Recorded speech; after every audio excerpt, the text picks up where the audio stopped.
All right, friends, welcome back to the Blessed Family Podcast. I am here in Central Texas. Spring is beginning. I love this time of year. Things are going to get green around here.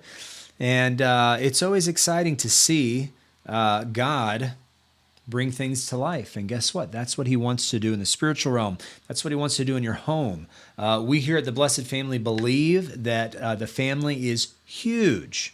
Church and state are huge too, but the family is chief among the three. Kind of like Benaiah. I think he was chief among the three. Maybe it was Abishai.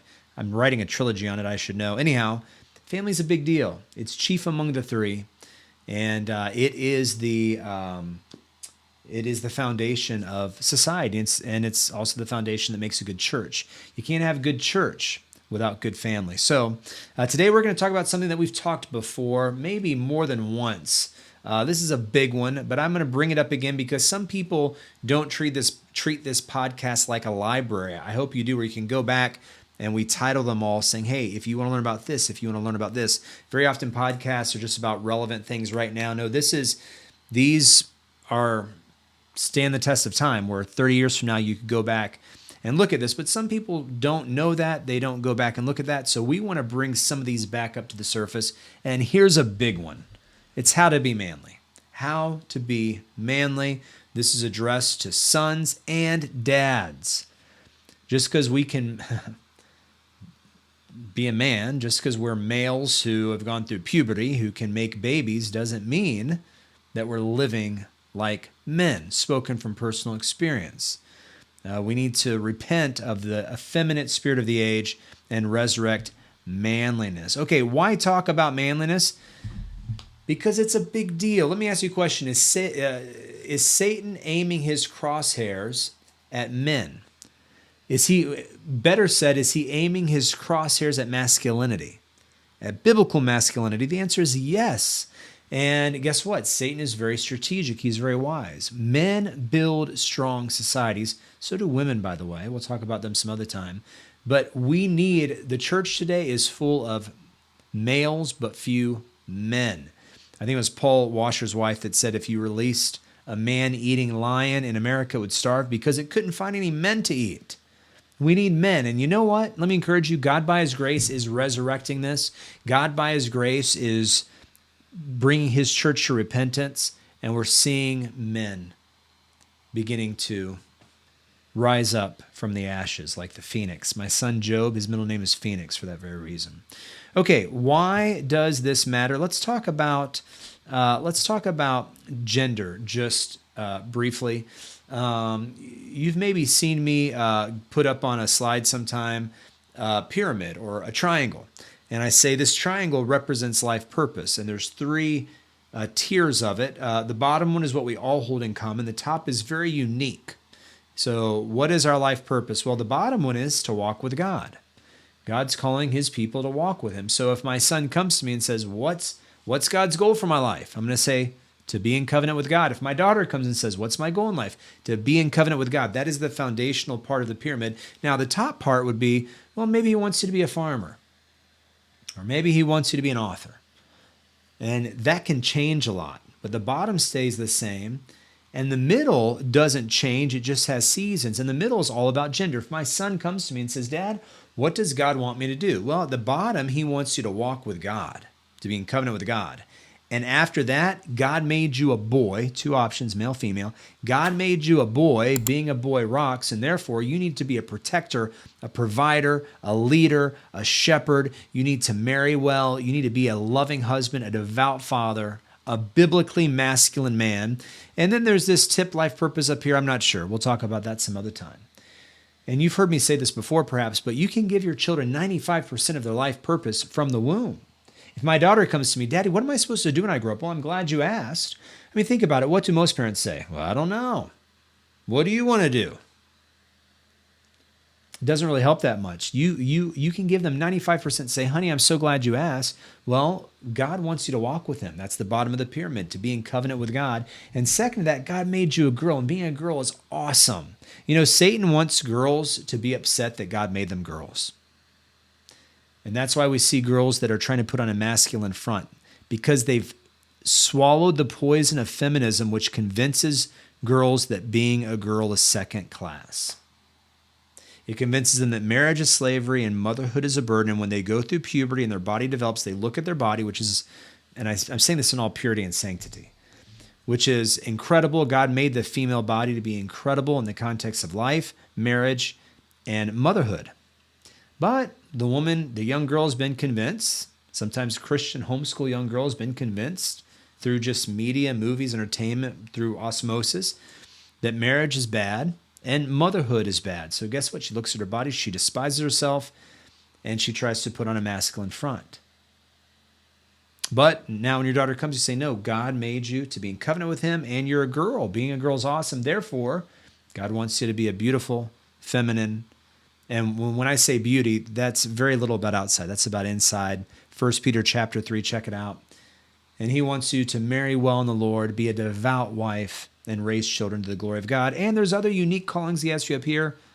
We'll see about that.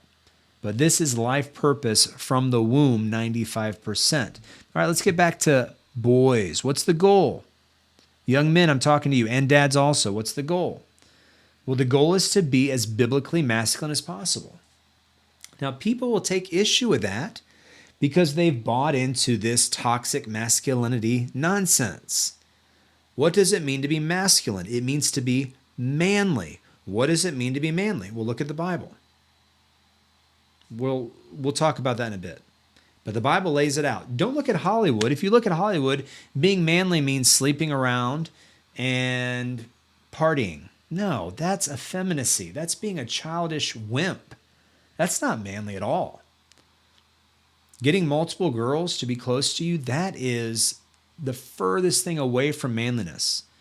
A true man, biblically, a masculine man, is not going to kiss any woman other than mama until the day he gets married. That's a biblically masculine man. If you are a man, you need to learn how to think like a man. You say, well, Jared, I'm a man and I think. That doesn't mean you think like a man. Listen, men, we just need to come out. We just need to come clean. We all have been influenced by the isms of this present age. Therefore, many of us, I'm just going to say all of us, are somewhere on a spectrum of effeminacy. That's true of me, and I'm going to say that's true of you. If you disagree, congratulations. I hope it's true, but it probably isn't. Remember, when you're deceived, you don't know it. The goal is to think like a man, to speak like a man, to act like a man, to learn skills that accompany manhood. The goal is to be as biblically masculine as possible. Now, once again, people just don't like that. The feminism that's in our spiritual veins makes the hair raise up on the back of our neck. Be as biblically, okay, so you're saying you want your son to only be kind of manly? Who was the most biblically masculine, manliest man that ever walked the face of this planet? His name was Jesus Christ. And we are told to conform to his image. So do you want your son to only be kind of like Jesus? Jesus was manly. He was fully submissive to his Father. He laid down his life for his bride in her weakness. He loved children. He was hardworking. He spoke the truth boldly without fear. Hollywood has done a great job, and honestly, modern church preaching has done a great job of making Jesus an effeminate sissy. He was a masculine man, still is to this day. Gets me fired up, sorry. Actually, I'm not. All right, let me give you 4 killers of masculinity, okay? 4 killers of masculinity. Number 1, a love for entertainment. Nothing wrong with entertainment, but this is a devotion to it. If from the time you get up to the time you go to bed, you must be listening to music, you must be looking at screens, you must be in some way entertained, that might be dangerous. You might want to rethink that. Have you noticed how the screens get bigger and bigger? What do you call those? The lazy boy chairs, aptly named, get bigger and bigger and comfier and comfier. We all get larger and larger. A love for entertainment. Number 2, peer-based relationships. Nothing wrong with having friends your age, but if you're dependent upon that, if your life revolves, if you're 16 and your life revolves around other 16-year-olds, you might need to make some friends with some men. I was just talking with my son Jared about that either this morning or last night, very, very recently, and I was making the observation that there's two kind of jobs for young men. One is a job, well, there's other ways to classify jobs, right? Blue collar, white collar, things like that. Inside, outside, things like that. Temporary, career, long-term, things like that. But I said there's also a job where you're working with peers and a job where you're working with men. And I asked him which one's better. And he said the one where you're working with men. Number 3, lust. This has been an issue ever since the fall of mankind, and yet we have to observe that this is more accessible and destructive than ever. I've had people reach out recently on this topic where husbands they're giving themselves brain damage. Like, really, it rewires your brain. There are young men who have been so poisoned, it's going to take the grace of God and a miracle for them to be able to have a good marriage and a good life, because they've given themselves. I mean, if I had a practice of hitting myself in the hammer over years and years, I wouldn't be able to function. Well, there's a part of your brain, and it doesn't have to deal with getting up and talking, but it has to deal with how to think and how to perceive women and the marriage bed, that is absolutely getting brain damaged because of these issues. So a love for entertainment, peer-based relationships, which is the adolescent spirit of the age, lust, and then laziness. You know, every culture seems to think theirs is the worst, or theirs is, Christ is coming now, it's so bad. Which, by the way, every generation's been wrong about Christ coming back. Anyways, tangent. But I have to say, in the history, at least of Western Christendom, this has to be the laziest culture. It has to be. I mean, just historically, just look at American history. You have the Pilgrims. How lazy were they? You have the Founding Fathers and that era, the Puritan era in the 18th century, in the 1700s. How lazy were they? You have westward expansion, for crying out loud. How lazy were they? Am I grammatically saying that right? Is it how lazy were them? How lazy were they? I don't know. Were they lazy? No. You have the World War I generation. You have you have the Civil War generation. World War I, World War II. But now, what do you have? You have the woke, I don't know what it is, Gen Z, I lose track of them. It used to be that generations were like titled every 20 years. Now it's like every 2 years, because it's just changing so much. But guys, these 4 things are killers of masculinity. A love for entertainment. Many, I was going to say boys, but now it's grown men, see this not as the United States of America, which if you understand history, there's great insight into that, but as the United States of entertainment. And peer-based relationships, lust, which is a multi-billion-dollar industry, and laziness, slothfulness. Let me talk to you about effeminacy. Let me give you these definitions. Thomas Aquinas, and I'm summarizing his definition, but he said that effeminacy is preferring pleasure over doing what is right, strenuous, or difficult. Let me say that again. Effeminacy is preferring pleasure over doing what is right, strenuous, or difficult. Wow, that is a big deal. Because I used to think effeminacy was just kind of acting or talking like a girl. So I was like, I don't act or talk like a girl. I'm not effeminate. I heard this definition. I said, oh, wow. I need to be more masculine. I'm pretty effeminate. Because very often when pleasure and duty, when there's a crossroads, I'll choose pleasure over duty, whether it's sleeping in, eating more than I should, entertaining thoughts I shouldn't, not getting off the couch to discipline a child, just being lazy. That's effeminacy. It really, really convicted me. It was a blessing. There's a very popular industry. I'm not going to give you their name, but they're all about adult entertainment, quote unquote. And they say our mission. This is their official mission statement. I saw this in a mall in San Antonio, and one of my kids writes a passage. They said, our mission is to create a culture where all people can pursue pleasure. What that means is their mission is to create a culture of effeminate men and of disorderly women. Effeminate men, this goes back to Alexis de Tocqueville's statement. If you have our book, Christianity and government. It's in there. It's on the chapter on women. He goes through this great thing. He says, guys, this is back in the 1840s. He's saying, by trying to make men and women alike, we're degrading both, and the only thing that will eventually result, he was looking down the pipeline of time, predicting. He said, the only thing that can result from this is weak men and disorderly women. Welcome to the 21st century. Excuse me. Effeminacy is a big deal. Okay, so let me real quick, this is going to be a little bit of a longer podcast. Let me tell you what it means to be a man. What does it mean to be manly, to be masculine according to the Bible? Well, the first thing is to be strong. You say, oh, well, Jared, I can bench press. No, I mean, yeah, there's nothing wrong with physical strength. I mean, obviously, when you watch this podcast, you know I believe that. That's supposed to be a joke. But no, it's about spiritual strength.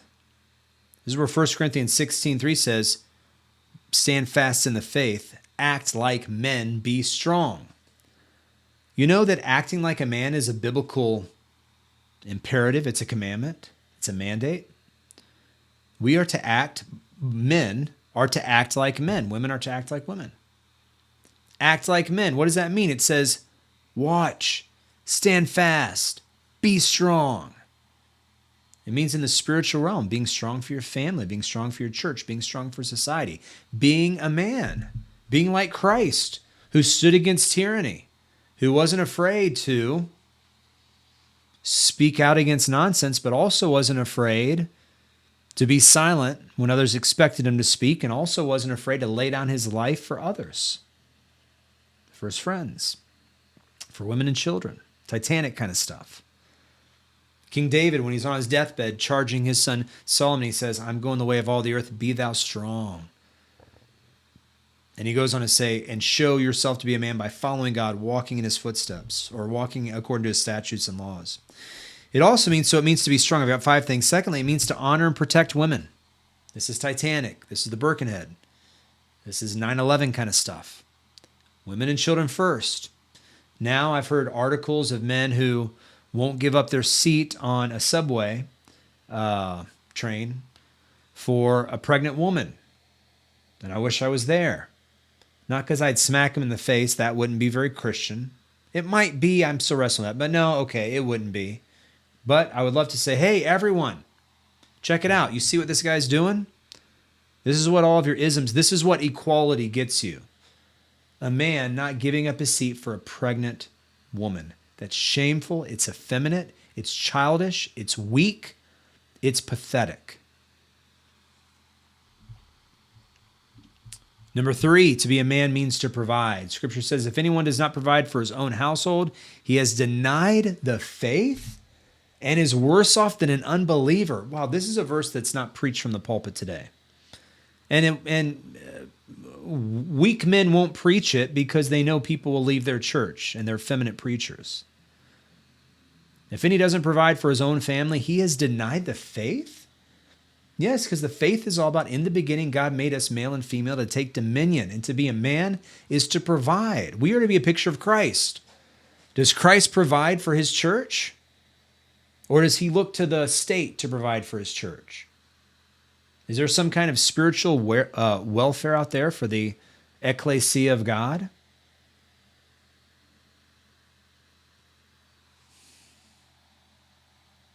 Tangent, but I can't help it. Tangent, but I can't help it. You know what? Scripture says in the same chapter, 1 Timothy 5, that if there's a widow and children, and there's no older brother or son or uncle or grandpa or neighbor to care for them, that the church is to care for them. The church is to provide for that woman so she can continue to be what God created her to be, which is a stay-at-home mother, a wife and mother in that context, in that time of her life. She was a wife and a mom. Her husband died, or her husband was a coward and abandoned her. And the church is supposed to take that up if no one else can. First, if anyone else can, good. But if no one else can, it's the church. What do we do today as a church? We say if no one else can, it's the state. So now that mother has to put her kids usually in public education and work a number of jobs. That is so shameful. Now, to be fair, there's many churches that don't even have their heads screwed on straight about this. But I'm just saying, this is how I'm not making this point to shame church and pastors, although it is shameful. I'm saying this to show how far we've gotten away from what it means to be men. The idea of a widow, either because her husband died or because her husband was, for whatever circumstance, abandoned her. The fact that we don't provide for those women so they can be mothers and raise their children, that should be shameful to us, in my very strong opinion.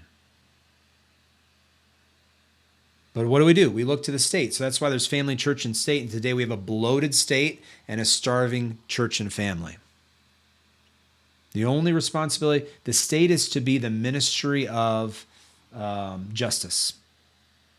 They punish bad guys, and that's just about it. The home is to be the place of welfare, with the church falling on the second tier of that.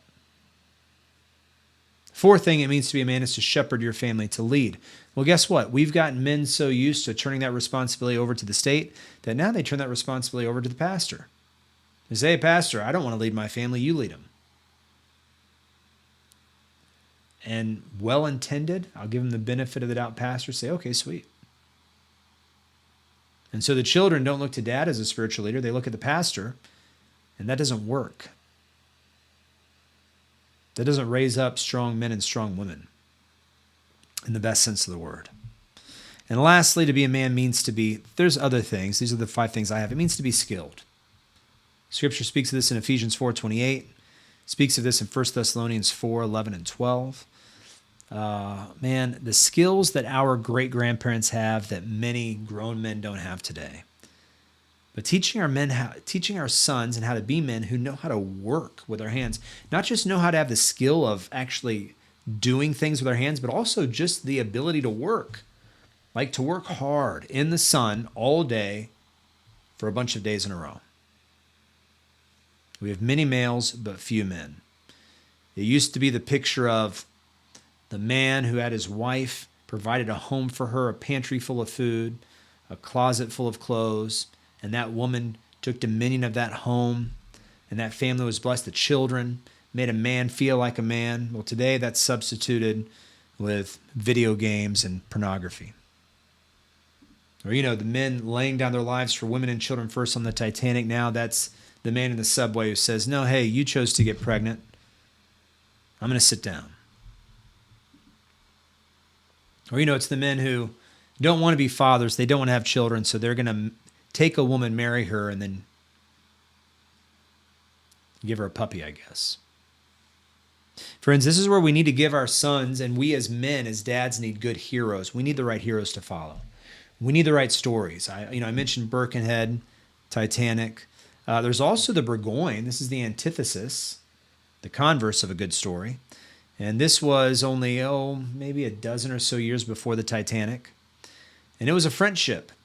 Instead of the English heritage of Christendom, this was the French heritage of the French Revolution. There were, here I've got the stats right here, there were 726 people aboard, only 173 survived. 110 were crew, all men, 62 were traveling men, 1 woman survived, no children survived. There were over 100 women and children. And the Frenchmen got up on the wreckage and harpooned the women and children to death. 1 woman survived. Why? Because of egalitarianism. Each man for himself. Because of what would become Darwinianism. Only the strong survive. Whereas the Titanic, let's see. Actually, let me actually just give you the Birkenhead.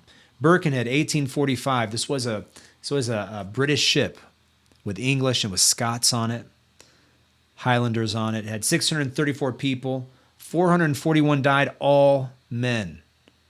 68 men survived, and every woman and child, 125 women and children survived. All the women and children survived. That's the Birkenhead drill. So friends, the conclusion is we need manly men. What do we have to do? We have to educate ourselves and our sons. And this is just as much dad's job as it is mom's job also. Hey, really quick, tangent real quick. Moms, or bonus rather, moms. If you want to help your sons be men, once they get to the age of 12, 13, start treating them like men. Let your husband rebuke them and If there's something like, for instance, if my wife has an issue with a man in our church, my wife would not go up and say, "Hey, Mr. Smith, you need to stop doing this." No, she's going to say, "Hey, honey, can you talk to Mr. Smith?" And that's the same thing she does with me and our teenage boys. She treats them like men. And guess what? That doesn't make them take advantage of mom. That makes them respect and honor mom. And it builds them up. Something to think about. That's advice we got right when Jared was turning 13. We're so glad we got it because it made a big difference.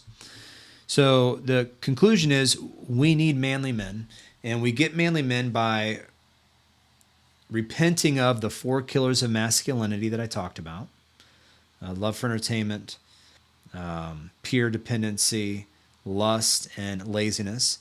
And then we look at God's word. God's word commands us to act like men. And this all begins with a conviction that God wants us to be as biblically, that's an important word, biblically manly as possible, to the full measure of what it means to be a man, of providing, protecting, being a priest, a shepherd, a protector, a provider. This is what God is calling us to be. All right, friends. Hey, God is with us. There is nothing lost that cannot be regained multi-generationally by the grace of God. Don't lose heart. Don't be afraid. Be encouraged. Put these things into practice and you'll be blessed. Love you very much. We'll see you next time. Bye-bye.